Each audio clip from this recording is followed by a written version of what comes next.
everything is in line. This is, I think, the biggest investment bubble in American history. And you have to remember the tech bubble, the NASDAQ, which is an index of the growth stocks, came down 82%. It is far from unprecedented to have these major declines. The man you're listening to right now called the biggest market crashes of the last 4 decades. Now he's saying, sell every U.S. stock you own. And Wall Street? Wall Street is laughing at him. But then, Wall Street has always laughed at him. They laughed in 1987 when he sold out of Japan, 3 years before the bubble wiped out the entire country for 35 years. They laughed in the late 90s when he warned about the internet mania, and then the NASDAQ crashed nearly 80%. In September 2007, he published an article about the coming collapse. 6 months later, Bear Stearns fell. And in January 2021, he called the market an epic bubble. It took almost a year before the decline finally began, one that erased 1/3 of the NASDAQ's value. And according to Grantham, only one thing stopped the bleeding: the AI boom. Our new faith. Notice the pattern, because it's going to repeat. He's right. He's just early. So what is he saying now? This perma-bear, who literally titled his own memoir, published this year, The Making of a Perma-Bear, claims the AI bubble is one of the greatest investment manias in modern history. The only rival he can think of is the railway mania, and even that comparison he's not entirely sure about. Today, by Grantham's estimate, the U.S. market trades at 35 to 40 times earnings, more expensive than the peak of the dot-com bubble. And here's the crucial part. How long has he been warning us this time? Roughly half a year after ChatGPT saw the light of day in November 2022 and the Mag 7 began their ride to the stars, Grantham started calling the AI mania a bubble within a bubble. He formalized the thesis in a March 2024 paper, warning that the AI rally had merely postponed the bursting of the original bubble, and that once the AI bubble deflates, it will drag the bigger one down with it. He's been warning us for almost 3 years now, which is roughly as long as he was once early on Japan. At the same time, Grantham has never claimed the bubble bursts tomorrow. He talks about the high risk of staying in the market. Jeremy Grantham, 87 years old, a Brit settled in Boston, co-founder of the asset manager GMO, which, at the height of its fame, managed over $100 billion. He calls himself a historian of bubbles and says bubbles are the only truly important events in investing. He's not some loudmouth on Twitter. He's a man institutions trusted with billions for decades, precisely because he can tell when the market has lost touch with reality. Let's take a closer look at his track record in identifying bubbles, because almost nobody else on Earth has a collection like this. 4 great bubbles across 4 decades. The Japan bubble. In 1987, GMO sold out of Japanese stocks completely, at valuations above 40 times earnings. For 3 years, he looked like a fool. Japan kept climbing, all the way to 65 times earnings. And then, in 1990, came the collapse, one the Japanese market took 35 years to recover from. Grantham bought back in far below the prices he'd sold at. And here, I can't resist a small detour called kabushiki mochiai, in English, cross-shareholding. Adjusted for the cross-held shares inside the keiretsu, Japan's corporate groups, and for accounting differences, the sky-high PE of the Japanese bubble at its peak would have dropped by roughly 40%.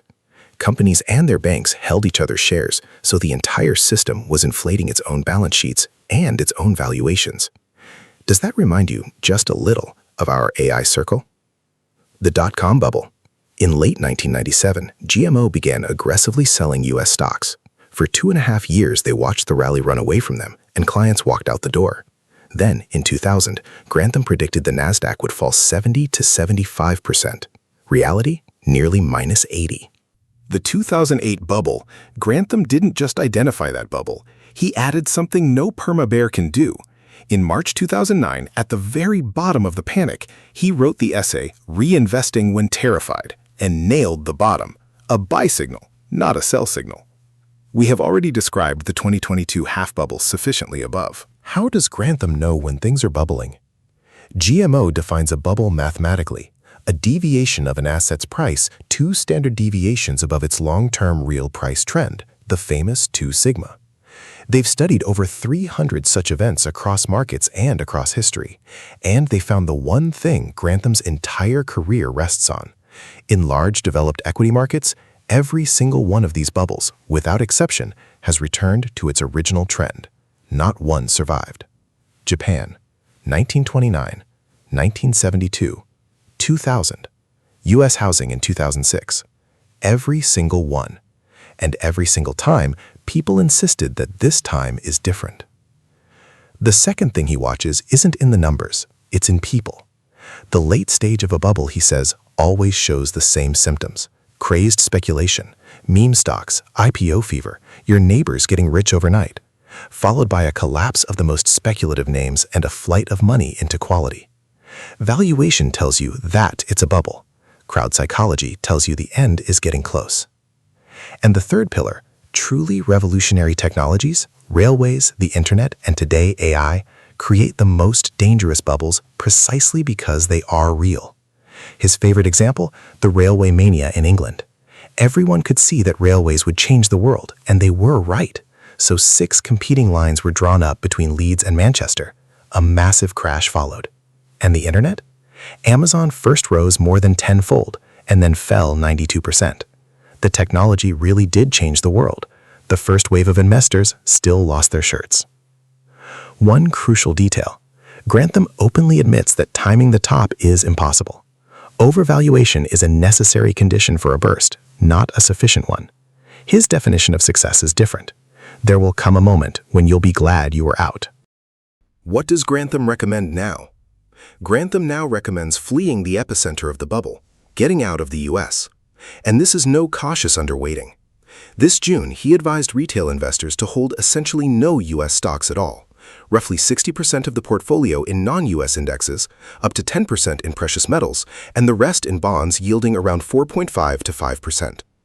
Anyone who insists on staying in America should, in his view, sit in the exact opposite of the AI mania, quality value companies and unprecedentedly cheap commodity stocks. He also warns that wealth in the U.S. is concentrating at the very top at the expense of the middle class, tearing at the country's social fabric, and that this inequality is fuel for an instability that will, one day, spill into the markets. Is he past his prime? Grantham is getting on in years, isn't he? Can he still be at the top of his game? Isn't it Elon Musk who's right this time when he talks about 10x GDP in 10 years? All I can see are probabilities, but right now, in my view, the probabilities lean heavily toward Grantham. And maybe the very best time to listen to Grantham is precisely when he's been wrong for 3 years. Let's end with a simple thought. For those who are prepared, a crisis becomes an opportunity. And maybe it's exactly when the whole market sees cash as nothing but inflation fodder that a higher cash allocation makes the most sense. I mean precisely the kind of cash Grantham was buying with in March 2009, while everyone else was terrified. This is not investment advice. As always, we'll either win it or screw it up entirely on our own. Enjoyed the video? Like and subscribe. If not, hit subscribe anyway and be as happy as possible.